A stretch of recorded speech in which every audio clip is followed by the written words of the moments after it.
네, 여러분 반갑습니다. 새해가 밝았습니다. 우리 2022년 첫 주일 예배 하나님께 올려드리도록 하겠습니다. 사도신경으로 우리의 신앙을 함께 고백하겠습니다. 나는 전능하신 아버지 하나님, 천지의 창조주를 믿습니다. 나는 그의 유일하신 아들, 우리 주 예수 그리스도를 믿습니다.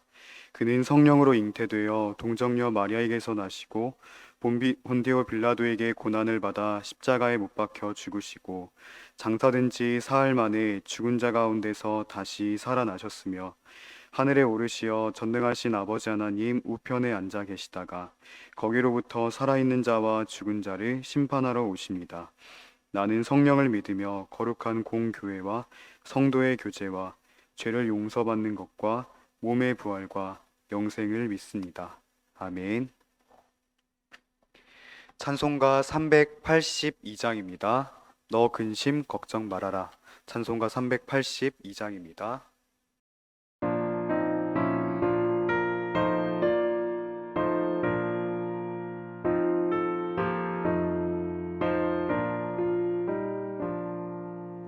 너그신 걱정 말아라 주 너를 지키리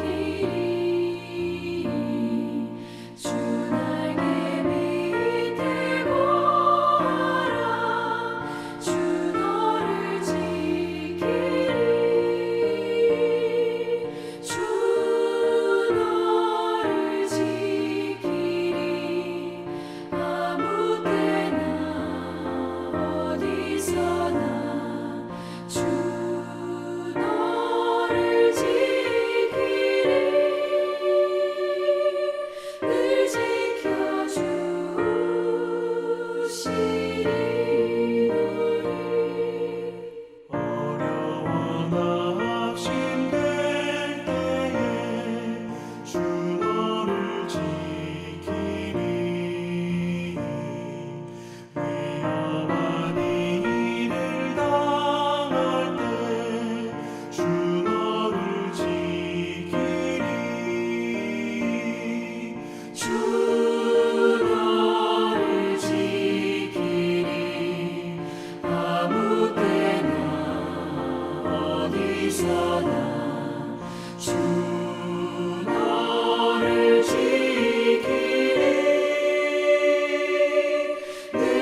이 시간 우리를 대표해서 56여단 섬기시는 이충만 목사님께서 기도 인도해 주시겠습니다.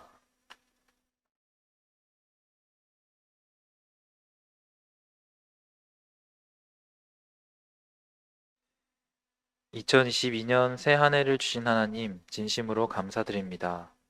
지난 한 해를 인도해 주신 하나님의 보호하심과 인도하심으로 말미암아 우리가 오늘 이 자리에 설 수 있었습니다.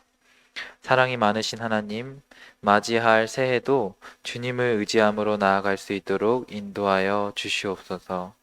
이 고성 땅에 나라를 지키는 군인 예배자로 우리를 세워주셨습니다.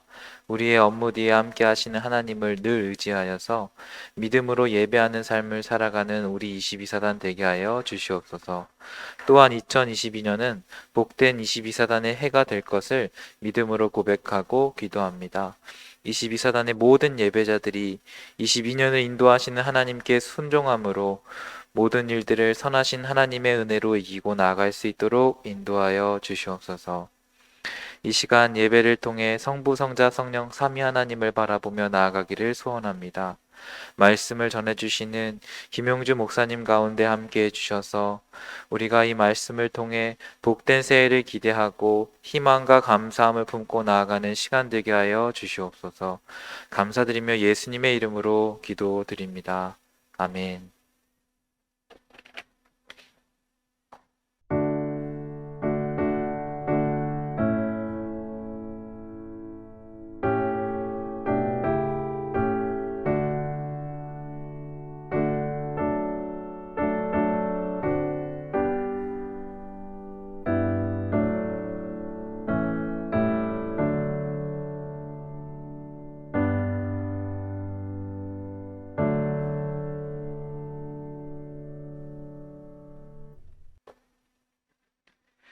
함께 하나님 말씀 찾겠습니다. 마태복음 11장 28에서 30절 말씀입니다.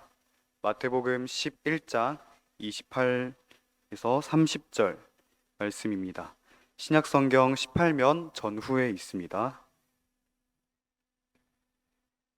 네, 함께 하나님 말씀 받들어 읽겠습니다. 수고하고 무거운 짐진 자들아 다 내게로 오라. 내가 너희를 쉬게 하리라. 나는 마음이 온유하고 겸손하니 나의 멍에를 메고 내게 배우라. 그리하면 너희 마음이 쉼을 얻으리니 이는 내 멍에는 쉽고 내 짐은 가벼움이라 하시니라. 아멘. 이 시간 김용주 목사님께서 하나님의 품이라는 제목하에 하나님 말씀 나눠주시겠습니다.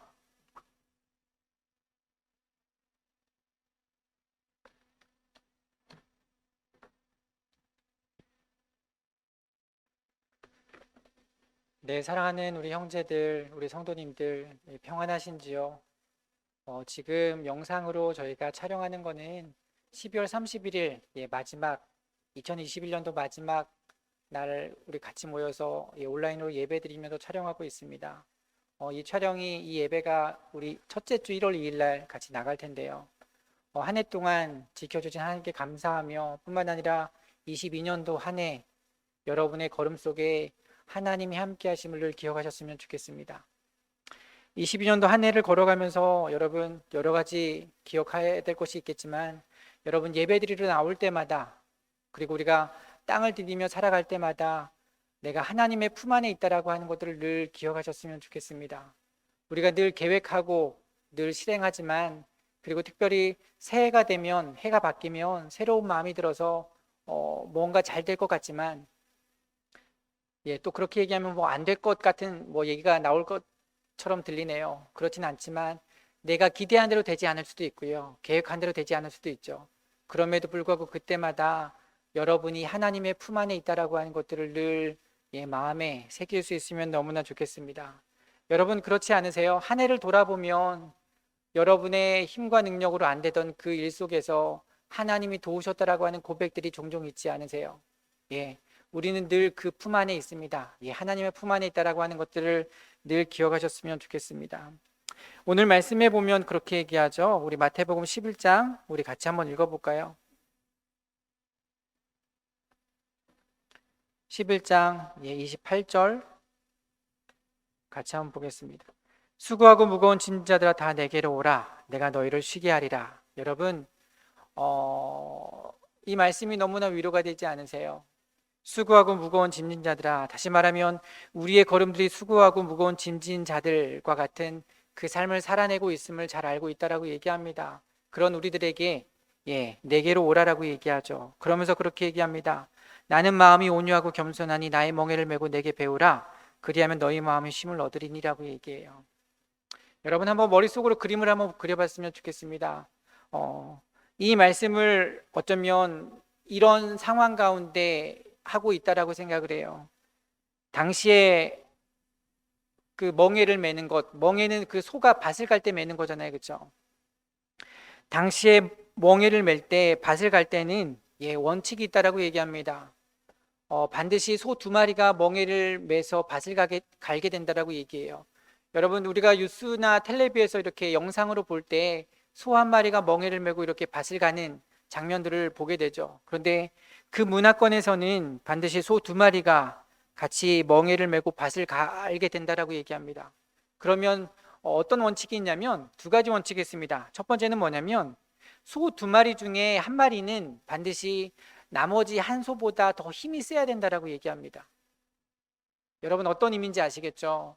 소 두 마리가 그냥 아무 소 두 마리를 이렇게 끌고 와서 밭을 가는 게 아니라 두 마리 중에 한 마리는 반드시 다른 한 소보다 힘이 세야 된다라고 얘기해요.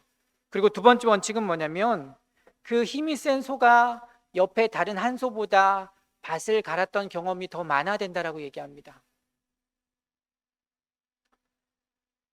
예수님께서 우리에게 나의 멍에를 메고 내게 배우라라고 얘기하는 것은 우리에게 어떤 멍에를 쥐어준다라고 하는 뉘앙스가 아니라 여러분 그렇게 이해하시면 더 좋을 것 같아요. 우리의 삶의 걸음 속에 하나님께서 주님께서 우리의 삶의 멍에를 같이 메어주신다라고 얘기해요. 나보다 더 힘이 세시고 나보다 더 경험이 많으신 주님께서 내 삶을 같이 멍에를 메며 이끌어가고 있다라고 얘기해요. 여러분 경험이 적고 힘이 없으면 어때요? 가다가 주저앉고 싶을 때가 있죠. 그때마다 아니야 같이 가자라고 이끌어 주시죠. 경험이 적어서 이렇게 저렇게 좌로나 우로나 치우칠 때 든든하게 나를 붙들어 주셔서 이 길로 가야 된다라고 이끌어 주실 때도 있죠. 수고하고 무거운 짐진 자들 다 내게로 오라라고 얘기합니다. 다시 말하면 너의 삶에 내가 멍에를 같이 메어 주겠다라고 얘기하고 있어요. 여러분 한 해를 살아가며 22년도 한 해를 살아가며 늘 기억하셨으면 좋겠습니다. 용주야 내가 너의 삶에 멍에를 내가 같이 메어 줄게라고 얘기하는 그 말씀을 기억하셨으면 좋겠습니다. 여러분 그 말은 어떤 말이 되냐면 이런 말이 돼요. 여러분 우리가 하나님께 기도를 하죠, 그렇죠? 여러분 하나님께 기도하지만 여러분 이 말을 한번 잘 들어보세요. 말 장난 같지만 잘 한번 들어보셨으면 좋겠습니다. 우리가 하나님께 기도하지만 하나님은 우리의 일에 관심이 없어요. 여러분 이해가 되시나요? 하나님은 저의 일에 관심이 없어요. 우리가 하나님께 기도하지만 하나님은 여러분의 일에 관심이 없습니다. 이 말이 이해가 되세요? 저에게 아들, 딸이 있습니다. 저희 아들, 첫째 아들 지성이가 저에게 무언가를 요구할 때 저는 지성이의 일에 관심이 없어요. 이 말이 이해가 되실까요? 저는 저희 아들 지성이 일에 관심이 없습니다. 무슨 말이냐면 그 일은 지성이 일이 아니라 저의 일이 됩니다. 여러분 지성이 일에 관심 있는 사람들은 저희 아들이 어떤 문제가 생겼을 때 그 일에 관심을 갖게 되죠. 항상 관심을 갖는 것이 아니라 여러분 일상을 관심을 가질까요? 그렇지 않죠. 어떤 특별한 일이 있거나 어떤 문제가 생기면 관심을 갖고 기도하게 되죠. 그런데 부모인 저는 조금 다릅니다. 지성의 일은 지성의 일이 되는 게 아니라 저의 일이 돼요. 하나님은 우리와 함께 멍에를 메어주신다라고 하는 그 말은 무슨 말이냐면 하나님은 우리의 일에 관심이 없어요. 여러분이 기도하지만 여러분의 일에 관심이 없어요. 여러분의 일이 아니라 우리의 일이 아니라 하나님은 우리의 일을 자기 일로 삼겠다라고 얘기하고 있어요. 여러분 늘 기억하셨으면 좋겠습니다.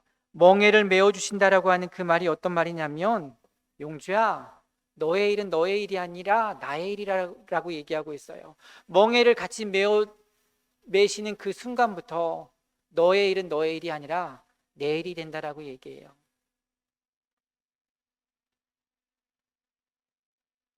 한 해를 걸어가며 여러분이 어떤 어려움을 당하는지, 여러분이 어떤 계획을 세워서 걸어가는지, 여러분 그 속에 수많은 장애물들을 만나겠지만 나보다 힘이 세신, 나보다 경험 많으신 주님께서 여러분의 일을 자기 일로 삼아 함께 멍에를 메어주시는 주님이 계심을 여러분 늘 기억하셨으면 좋겠습니다.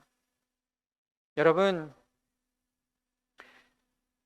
그때마다 늘 기억해야 될 것은 뭐냐면 우리가 예배를 드려 나오죠, 그렇죠? 예, 한 주간 살아가면서 여러분 그러한 마음을 잊어버릴 때마다 다시 예배에 나올 때 여러분 우리가 멍에를 메어주시는 그 하나님의 품 안에 있다라고 하는 것들을 늘 기억하셨으면 좋겠습니다. 여러분 무슨 말이냐면 한 주간 우리가 살아가면서 그 하나님의 멍에를 메어주심을 여러분들 잊으며 살아가죠. 아니, 잊을 뿐만 아니라 내가 혹 죄를 짓거나 내가 어떤 잘못을 하거나 그러면 하나님이 정말로 내 삶의 멍에를 같이 메어주고 계실까? 라고 하는 여러분 마음이 들지 않겠어요? 예, 내가 이렇게 형편이 없는데 하나님이 내 삶에 함께 해주실까라고 하는 마음이 들겠죠. 여러분 그때마다 늘 예배드리러 오는 여러분의 걸음을 통해서 아 그래 하나님이 나와 함께하고 있음을 기억하셨으면 좋겠습니다. 여러분 구약을 보면 구약의 광야 생활 아시죠? 그렇죠? 광야 때 하나님이 무엇을 하시냐면 만나를 내려주세요. 여러분 신기하지 않아요? 만나는 어떤 일이 있어도 매일 내립니다. 그 하루의 삶이 하나님이 보시기 합당하지 않아도 그 다음날 만나는 내려요. 여러분 무엇을 얘기하고 있냐면 나는 너에게 변함없다라고 얘기해요. 네가 돌이키면 네가 나에게 오면 그걸로 된다라고 얘기하고 있어요. 늘 변함이 없다라고 얘기하고 있어요. 여러분 절기 때마다 하나님이 올라와서 예배드리라고 얘기하죠. 6월절에, 무교절에, 오순절에, 초막절, 수장절에 올라오라고 얘기하고 있어요. 여러분 그냥 올라가면 다 되나요? 내 모습이 어떤지 상관없이 그냥 올라가면 될까요? 올라오면 된다라고 얘기하고 있어요. 하나님은 우리에게 무엇을 얘기하냐면 나는 변함없다라고 얘기하고 있어요. 내가 너의 삶에 멍에를 메어주시는 그 내 마음은 변함이 없다라고 얘기하고 있어요. 여러분 기억하지 못해도 되지만 몰라도 되지만 이스라엘 백성이 불순종해서 북이스라엘과 남유다로 나뉘게 돼요. 북이스라엘이 아수르에게 멸망을 당하고 남유다만 남게 되고 남유다가 다시 바벨론에게 멸망을 당해서 포로로 끌려가게 되죠. 그리고 70년 이후에 다시 하나님이 고레스라고 하는 사람을 통해서 다시 그 포로들을 다시 가나안 땅으로 돌려보내죠. 그때 고레스가 뭐라고 얘기하냐면 역대하 36장 23절에 그렇게 얘기합니다. 제가 한번 읽어드릴게요.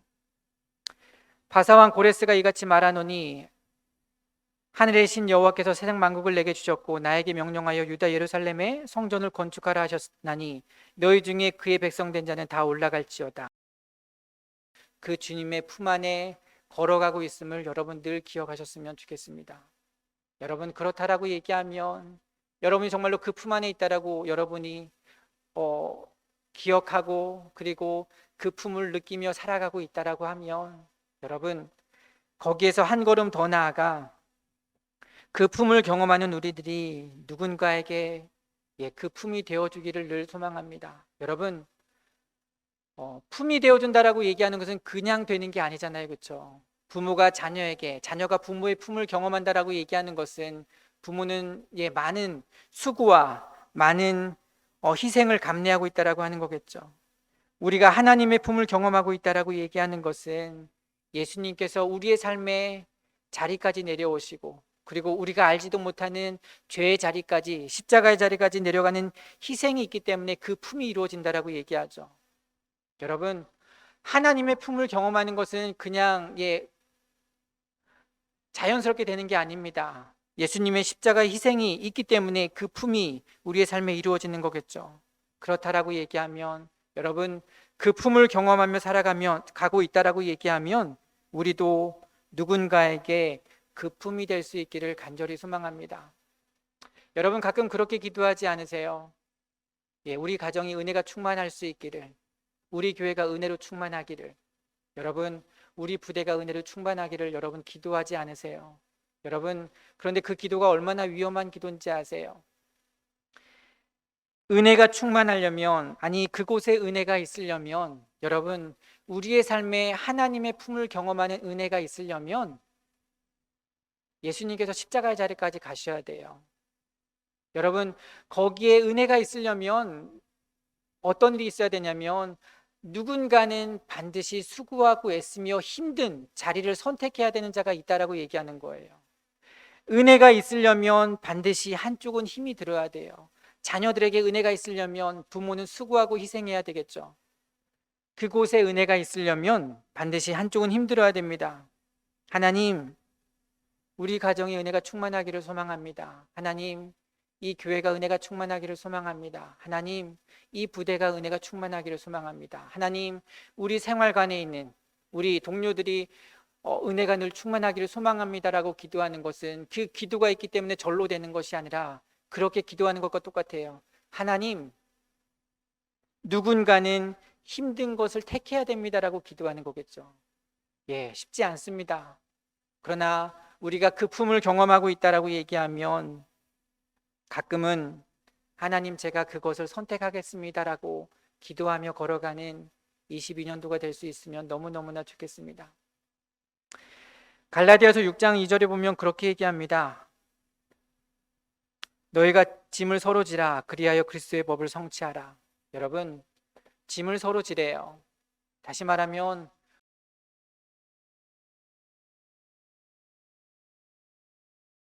저에게 자녀를 주신 것은 저에게 짐이겠죠, 그렇죠? 그런데 그 짐을 지라고 얘기하고 있어요. 여러분, 22사단을 이루기 위해서 전국 각지에서 택해서 이곳에 불러주셨죠. 교회 안에 성도들, 형제들 이렇게 불러주셨죠.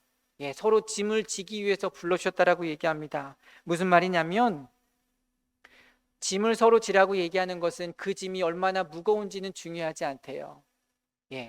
지는 자가 중요하다라고 얘기합니다. 왜 짐이 이래? 라고 얘기할 것이 아니라 그 짐을 지기 위해서 힘을 기르며 그 짐을 지기 위해서 기도하며 그 짐을 지기 위해서 어려운 쪽을 택하라라고 얘기하고 있죠.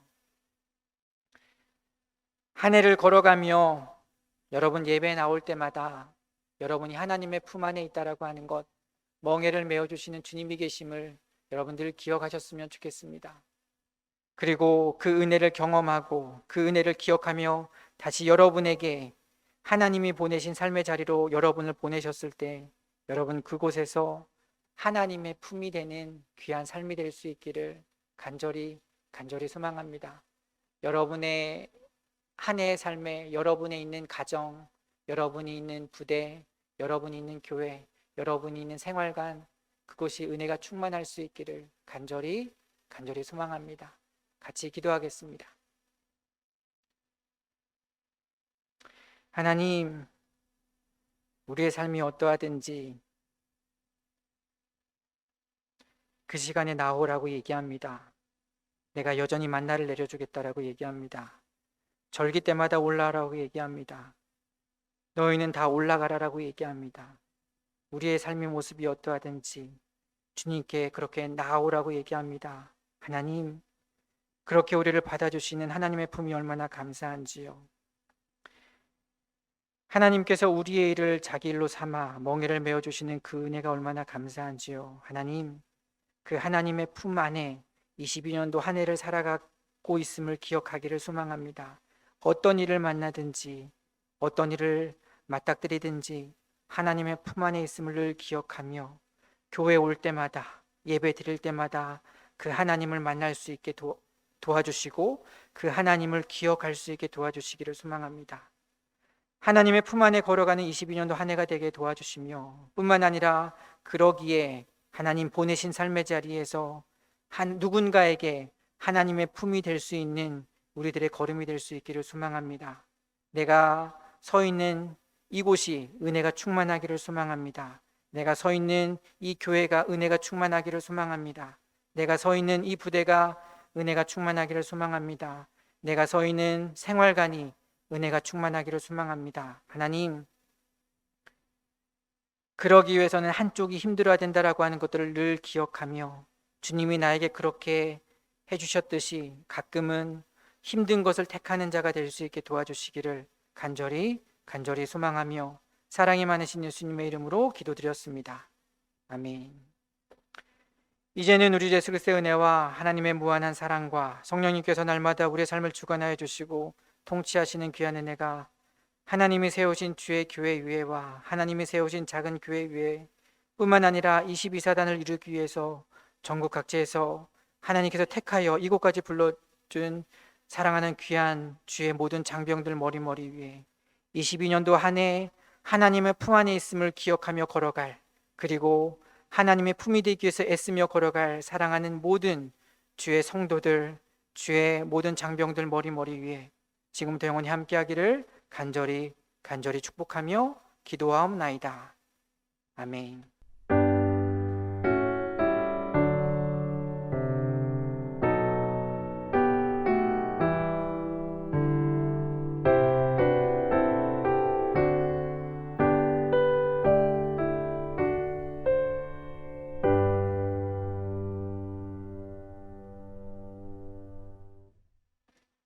네, 한 가지 소식 전해드리겠습니다.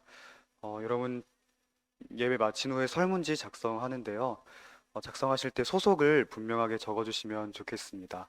우리 22사단에서 종합하고 있기 때문에 뭐 예를 들어 어느 중대 누구누구 이렇게 쓰면 좀 이렇게 찾는 게 어렵다고 합니다. 그래서 어느 여단에 어느 대대 중대 이렇게 소속을 분명히 밝혀주고 네, 소초까지 이렇게 기록해 주시면 우리가 좀 쉽게 작업 종합할 수 있을 것 같습니다. 2022년 한 해가 시작됐습니다. 몸도 마음도 건강하시고 오늘 말씀처럼 하나님 품 안에서 늘 강건한 여러분 되시기를 소망합니다. 수고하셨습니다.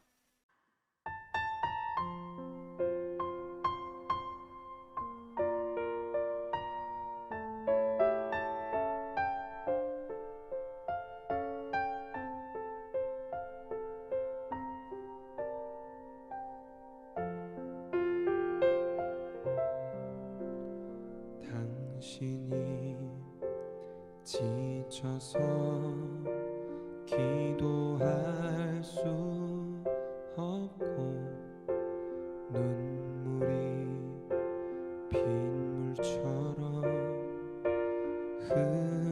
흘러내릴 때 주님은 아시네. 당신의 약함을 사랑으로 돌봐주시네.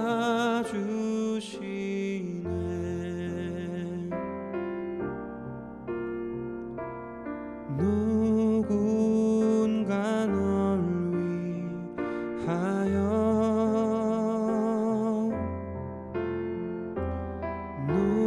누군가 기도하네.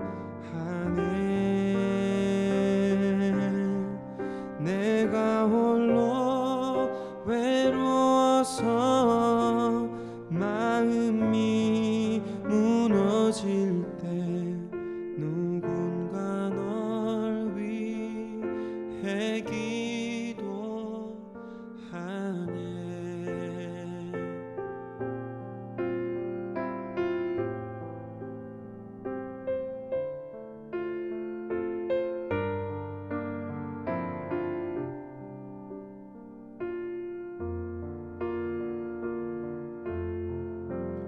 당신이 외로이 홀로 남았을 때 당신은 누구에게 위로를 얻나. 주님은 아시네. 당신의 마음을 그대 홀로 잊지 못하